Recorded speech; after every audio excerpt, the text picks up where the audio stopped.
So continuing my chats with members of the House of Keys, looking back on their first year, Laurence Skelly, we come to see you.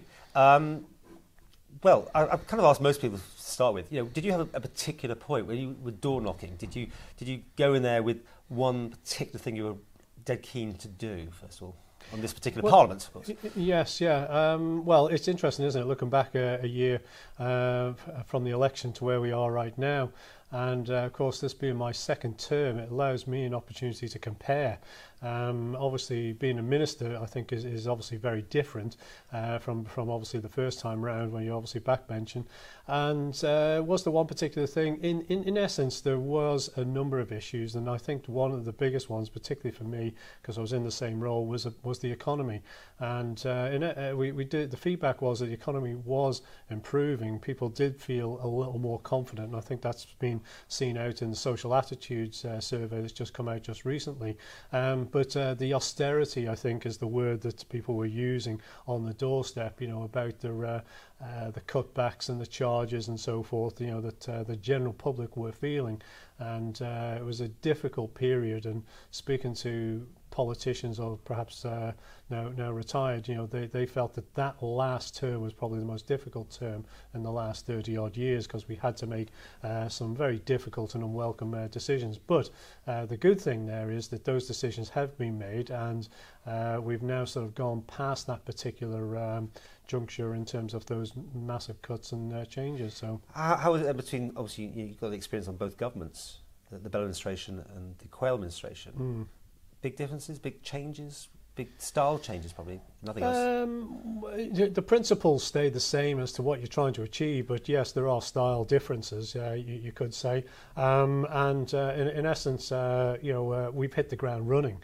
And the beauty of that is that you've got obviously a new administration, a lot of new members, of course, there too. Half the House was new, and then of course we've got a lot of new ministers as well at the same time. How was that for you then? Because as I said, you've been there before. Was it a change in direction? Well, I think we've managed to hit the ground running, without any preconceived issues or anything that's left over from the previous administration.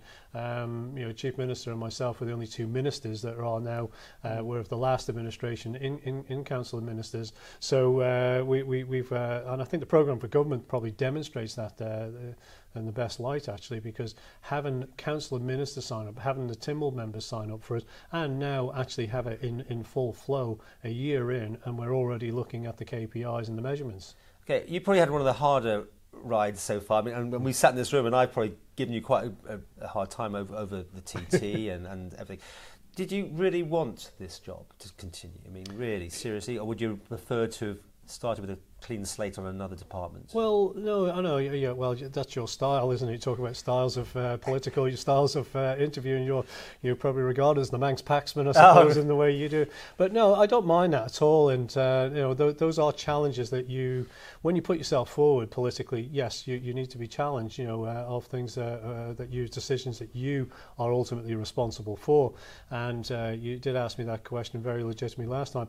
Am I happy and delighted to be back here? Yes, I am, because what it did do is, as I obviously had 2 years of being in this particular role, and whilst you might focus in on a few of those areas that were difficult, were problematic, but decisions were made, what we do have a look at is what this department's responsible for, and ultimately myself, and that is the economy. And is the economy growing? Yes. Have we managed to keep people in jobs? Have we reduced unemployment? Yes and yes. Okay. And so, it's great to be able to come back and actually see through a lot of these particular issues. And of course, we'll talk another time about the changes ahead. But has it ever been a problem? I mean, have you ever had the weight, really, the pressure, I suppose, of the position? And obviously, this day and age, we have the feedback from the general public in forums and that sort of thing. Has it ever got to you? Well, I think you're personalised, I think, is what you're going from. Today, particularly with social media, that sort of demonstrates a level of personalisation which can be very unpleasant, there's no doubt about it. And I think politically you put yourself forward and you accept that, and whether you accept that from the man in the street or whether it be online, that's quite straightforward. But when it's online and where people do hide behind the keyboard, that can be quite unpleasant. But it's not necessarily, I think, us politically. It's the potential impact it can have on your friends and family, really, that people don't realise. Aspirations for the top job still? Well, no. For me, it's about concentrating on the job ahead. It's very politically, I mean, you must have aspirations still. You did have aspirations. I'm pretty sure we had those chats. Or other people have maybe had chats on your behalf, was it, or something? And I think that's the media for you, isn't it? Okay. You know, speculating all the time. I've always been, and I think I've always said the very same. I'm quite content to do whatever job I'm given, and consequently, I've got this opportunity to come back here in economic development, and having done this review that we've done, and now sort of seeing us about to enter a new era for the Department for Enterprise, I think that gives us a wonderful opportunity to hopefully have the impact that you want to do, because when you enter politics you want to actually make things better for the people you represent. It might be a little bit of a cliche, but really, I can hopefully demonstrate that has been a benefit and going forward. Okay, I mean, you're getting, in a sense, the same old department with a new name, but if you had a chance, is there anything else that would take your fancy? Any other departments? I think government has, well, as we said there before, that's probably the most challenging administration of those last 5 years. There's no doubt about it, that was difficult. But the decisions were made of laid the foundation for this administration. And if you now look at the first budget that has been achieved, which is a really result of some of the policies and strategies that were in place at the latter part of the last administration, and that is, you see with the personal allowance we've managed to increase, we see income tax increase, VAT increase, and national insurance increase, and that all demonstrates that we are actually going in the right direction. And is there other areas of government of interest? I think the impact that we make, particularly in here, helps other parts of government. And yes, there are big challenges still ahead. Okay. The demographic, the challenge for health and social care, their pensions and so forth. Are you a career politician? Well, it's. I mean, would you? What I say, I think it's way too early to make those sort of comments. To be honest with you, Paul, 1 year into a 5-year term, much can happen. That's one thing I have learned. A week in politics is a long time. So what for me is just about concentrating on the job at hand, and then hopefully completing it to what would be a positive and satisfactory outcome. What's your biggest regret? I don't really have any serious regrets there, to be honest with you, Paul. Would you not like seeing the TT, though, now gone through? Well, what I do find with TT, what I do find with politics, it's not a science, it's an art. And what was the intention of TT? And the intention of TT is to increase, and this is why we're the lead department, economic benefit for the island. This is the island's strongest brand. And this week we're talking to people in clean technology, a follow-on from TT0, which was started a few years ago. We're right now sort of about to kick off Classic TT, a new event that's it's only still in its infancy, but growing by leaps and bounds. So is it going to generate, economic benefit through other mechanisms? Yes, I do believe so. What's your thing on work permits? Are you still want some protection, or are you happy to see it all go? Yes, as Chief Minister and I have made the very same statement that we want to see the system retained. However, we are looking and seeking to actually reform the system, because clearly we need to increase our working population and to attract people to the island, whether they be the Manx diaspora or not. We must work harder, and the work permit system is something we need to, in my view, look to improve the system as it currently is. Okay. Well, how have you done? Out of 10, how do you rate yourself on this last year?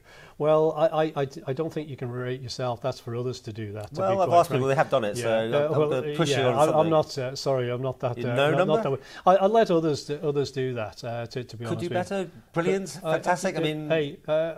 Could we all do better? I don't think you should ever rest on your laurels, and I don't think you should ever be complacent. And but the word I use, and if you think about what we're doing here, the Department for Enterprise, what we're trying to do is promote what we've signed up from the programme for government, an island of enterprise and opportunity.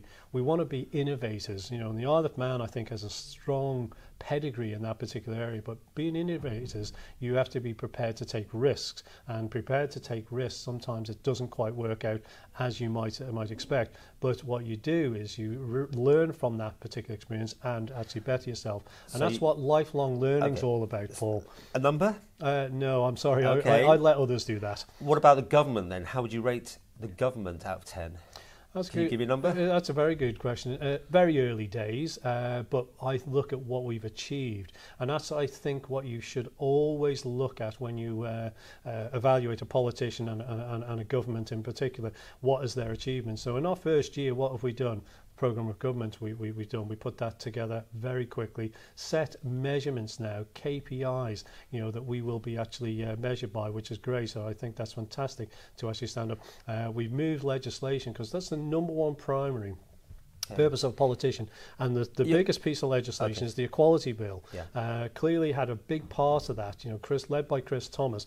This is generational legislation that will bring in equality here in the island, much needed for a decade long. And for me, I've got something like 63 amendments that are connected to employment. We can't go through everything because we'll be here forever, but I just need a number. If you're going to give me a number out of 10, how do you think the government's done? How would we say? Yes, I would suggest that we are quite comfortably a 7, but measure us after 5 years, not 1 year.